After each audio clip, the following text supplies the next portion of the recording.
picture this. It's just before dawn on May 11th, 1945, somewhere on the coast of Luzon in the Philippines. A young soldier named John McKini is catching a few minutes of rest after an exhausting night watch. He's 24 years old, barely 5'7", weighing maybe 130 pounds soaking wet. Back home in Georgia, he grew up hunting in the pine forests with his father, learning to shoot squirrels and turkeys without even looking down the sights. Now he's 8,000 miles from those familiar woods, lying on the ground in the humid darkness of a jungle he never imagined he'd see. The temperature is warm, about 78 degrees, and through the scattered clouds above, a waning moon casts just enough light to turn the jungle into a maze of shadows. In 20 minutes, his entire world is about to explode into chaos.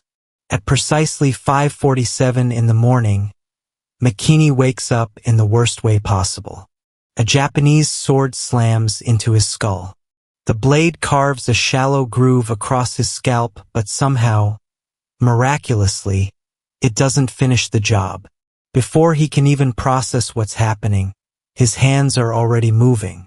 His M1 Garand rifle had been resting across his chest, and now he swings it like a baseball bat, smashing the stock into his attacker's face. The man drops instantly. McKini works the rifle's action and shoots a second attacker charging from his left. The crack of the Garand echoes through the jungle, and suddenly, the entire perimeter erupts. Japanese soldiers start emerging from the treeline like ghosts materializing from the darkness. This isn't just a probe or a small raid. This is a full assault.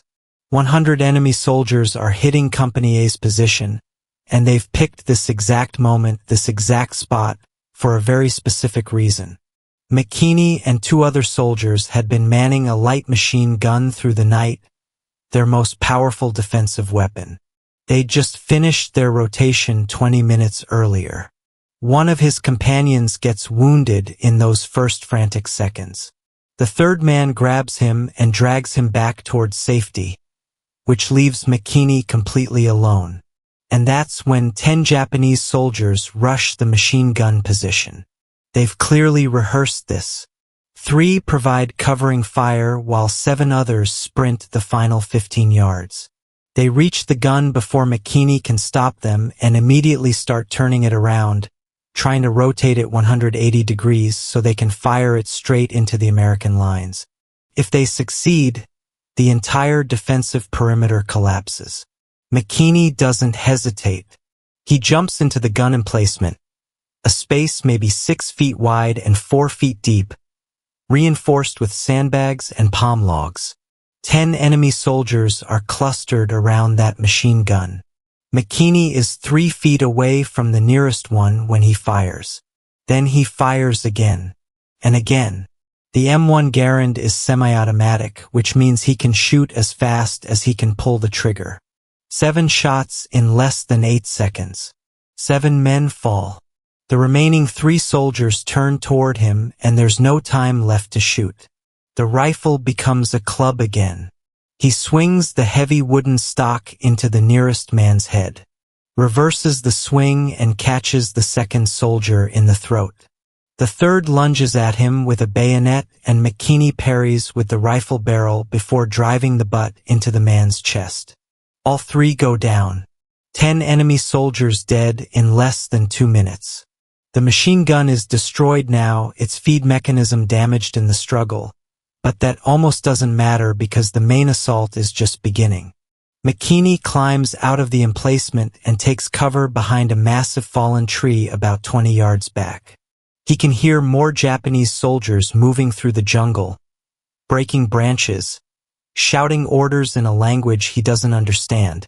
They're concentrating their entire attack on his section of the line because they know that machine gun was the strongest point in the American defense. Take it out, create a gap, roll up the flank, and Company A ceases to exist. McKini checks his rifle. 1 round left in the chamber. He ejects the partial clip with that distinctive metallic ping and inserts a fresh one. 8 rounds ready to go. He's got 7 more clips on his belt, 56 rounds total, against somewhere between 80 and 100 enemy soldiers. The math is not in his favor. At 5:53, the next wave comes. 15 men advancing in a loose skirmish line, moving carefully, using cover, stopping behind trees to observe before continuing. These aren't desperate conscripts. These are experienced infantry who've assessed the situation and adapted their tactics. McKini waits until the nearest soldier is 40 yards out, then fires. Center mass. The man drops.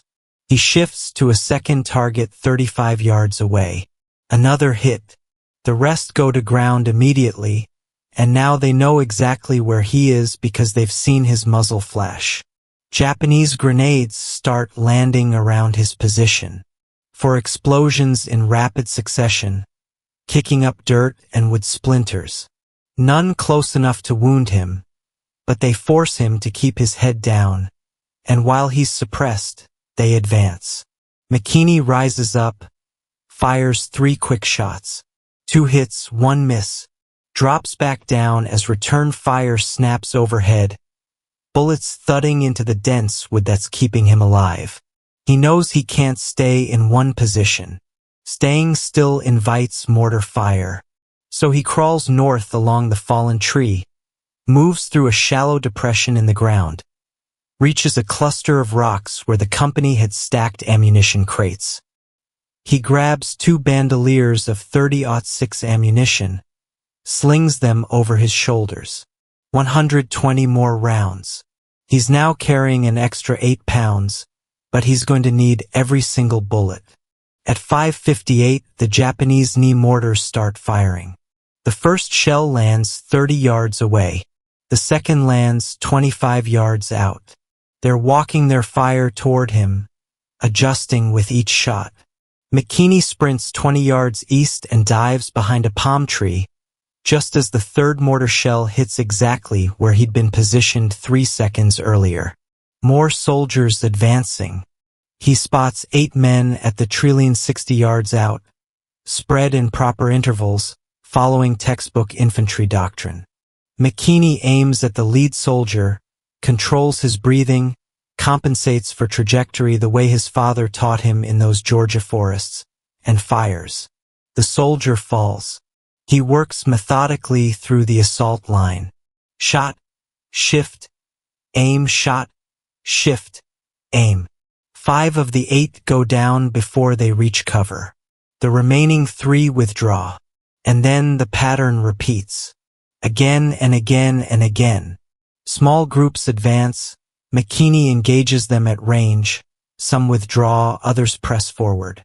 He keeps moving constantly, never staying in one spot longer than 2 minutes, reloading that Garand over and over. The rifle's N-block clip system lets him change magazines in less than 4 seconds, which is dramatically faster than the bolt-action rifles the Japanese snipers are using. That speed advantage is the only reason he's still alive. At 6:14, McKini is behind a termite mound 30 yards from where he started. The mound is 5 feet tall and gives him 360-degree observation. He can see everything. He's fired 48 rounds and scattered ammunition across 3 different positions. If he retreats any further, he loses access to that ammo. So he decides to hold here. 3 Japanese soldiers appear 45 yards out, and this time they're not trying stealth. They're sprinting, betting on speed over caution. McKini shoots the first at 40 yards, the second at 35. The third man reaches a large rock 15 yards away before McKini can get him. The soldier has a grenade. He pulls the pin, preparing to throw. McKini fires. The bullet hits him in the chest. The man falls backward and the grenade drops from his hand, detonating 3 seconds later and killing him instantly in a crater of shattered rock and torn earth. Then McKini hears American voices behind him. Reinforcements. A squad of 8 men reaches his position at 6:23. They'd been sent forward when the machine gun went silent. The squad leader asks if he's injured. McKini says he's functional. They form a defensive arc around the termite mound and send a runner back to report.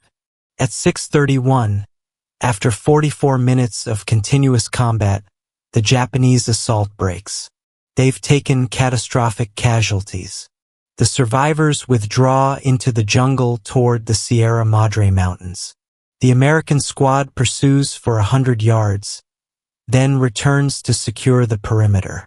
McKini stays at the termite mound with 4 clips remaining, 32 rounds, his Garand reloaded and ready, waiting for orders that finally come at 7 in the morning when full daylight reveals what happened.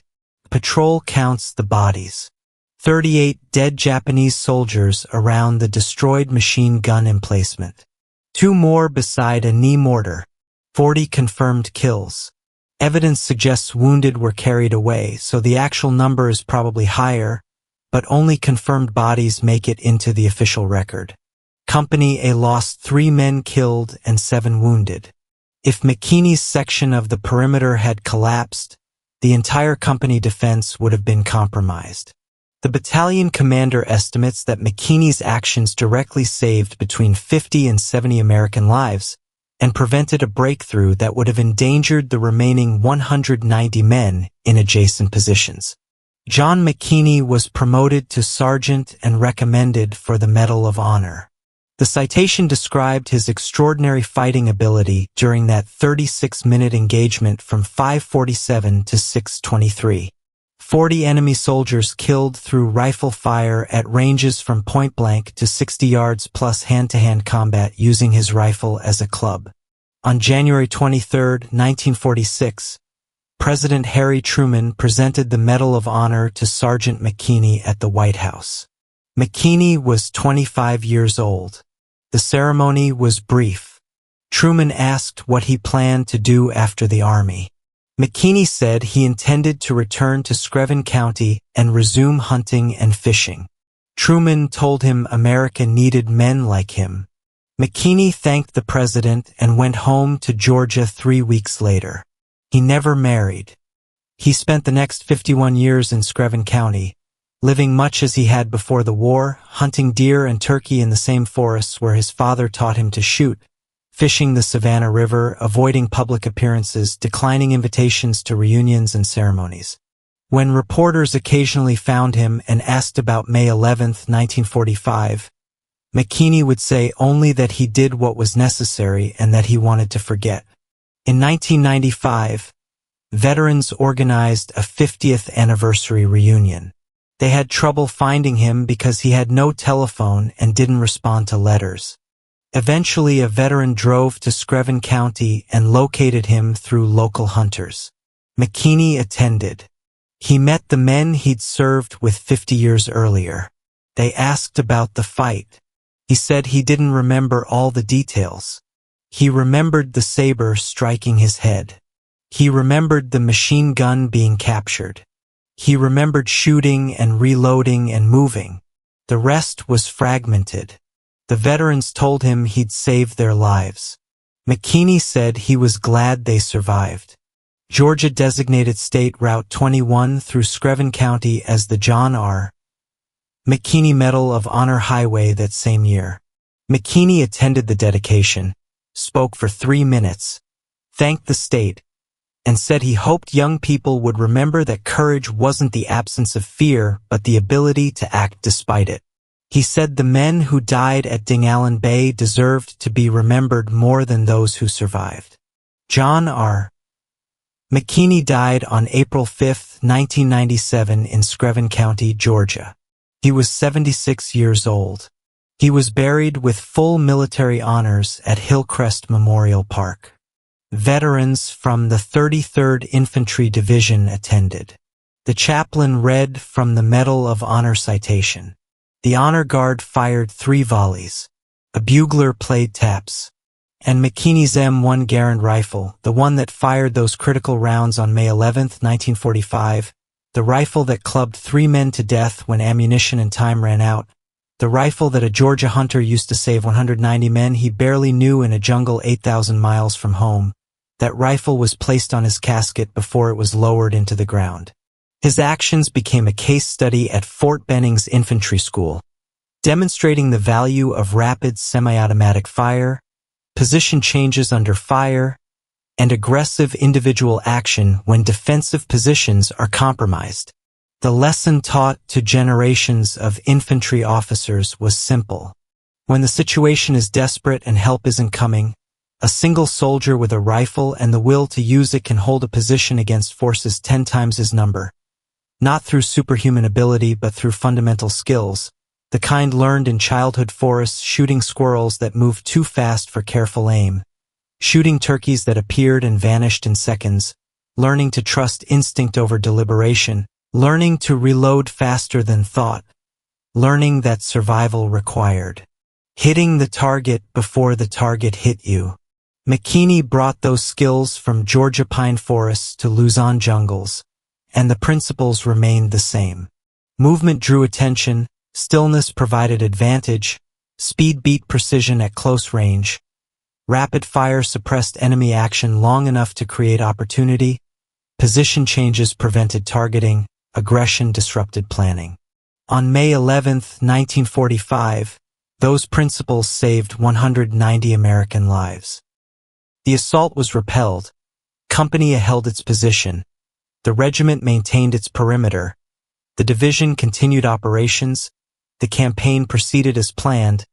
And in the pre-dawn darkness of that May morning, a Georgia hunter with an M1 Garand stood alone against 100 attackers and refused to yield ground that 190 men depended on him to hold. He held it. The price was 40 Japanese dead and a shallow scar across his scalp from a saber that should have killed him but failed.